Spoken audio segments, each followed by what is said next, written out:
भगवती गंगा का पाताल लोक में प्रवेश कर सगर पुत्रों का उद्धार।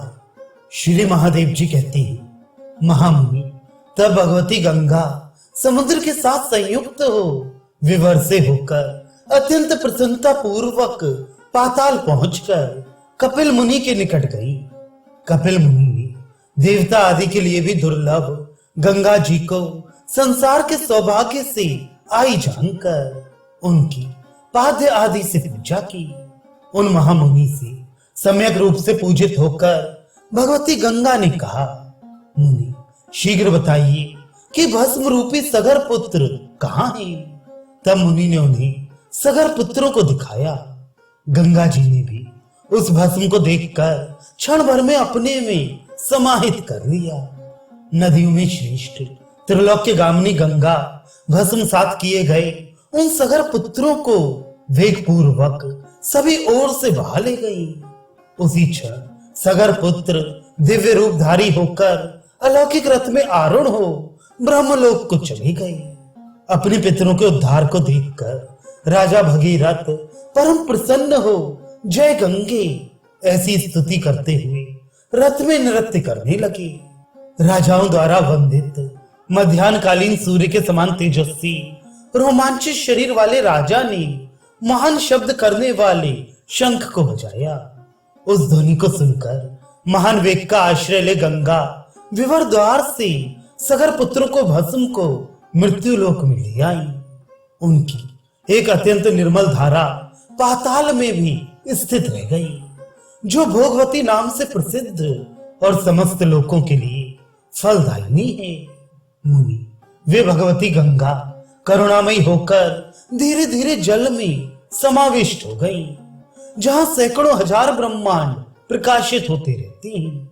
प्रसन्न मन वाले राजा भगीरथ भी सागर गामिनी गंगा का पूजन कर और उन्हें प्रणाम कर अपने नगर को चले आए।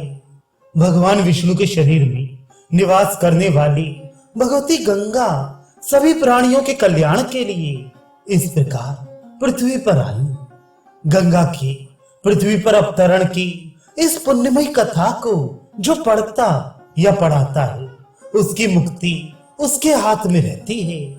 उसकी आयु और कीर्ति की वृद्धि होती है, सर्वत्र से सुख की प्राप्ति होती है और सब प्रकार से मंगल होता है।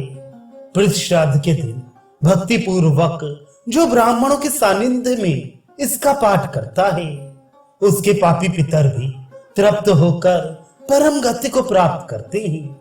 महामति दंभ का आश्रय लेकर अकाल में अथवा अप्रशस्त देश में किया गया भी वे श्राद्ध आदि कार्य निश्चय ही पितरों की परम प्रसन्नता का कारण होता है। एकादशी के दिन जो मनुष्य संयत होकर भक्ति पूर्वक इसका पाठ करता है, गंगा जी की कृपा से उसको सभी प्रकार की सिद्धियां प्राप्त हो जाती हैं। उसके पुत्र स्त्री परिवार संबंधी सुख की अतुलनीय वृद्धि होती है। देवी की कृपा से उसका गृहस्थ आश्रम लक्ष्मी संपन्न हो जाता है। महामुनि इस पुण्यमय आख्यान का जो काशी में विधि पूर्वक पाठ करता है, वह संसार को मोक्ष प्रदान करने वाले साक्षात विश्वनाथ के ही समान हो जाता है। उसके दर्शन मात्र से पापी घोर पातकों से मुक्त हो जाता है। संक्रांति या पूर्णिमा तिथियों पर जो इस उत्तम आख्यान का पाठ करता है, वह अश्वमेध यज्ञ के फल आदि को प्राप्त करता है। गंगा के किनारे जाकर जो स्नान करके विधि विधान पूर्वक इसे पढ़ता या सुनता है, उसके समान पृथ्वी पर दूसरा कोई नहीं होता।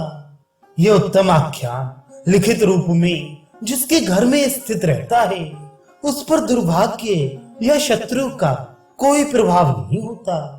उसे आजन्म गंगा स्नान का फल प्राप्त होता है। उसे ना तो गृह पीड़ा होती है और ना ही बंधु बांधवों का वियोग होता है, ना उसे रोगों से कष्ट होता है और ना ही शत्रुओं से भय होता है। महामुनि गंगा के समान दूसरा तीर्थ इस पृथ्वी पर नहीं है, इसलिए उनका आख्यान अत्यंत पुण्य में कहा गया है।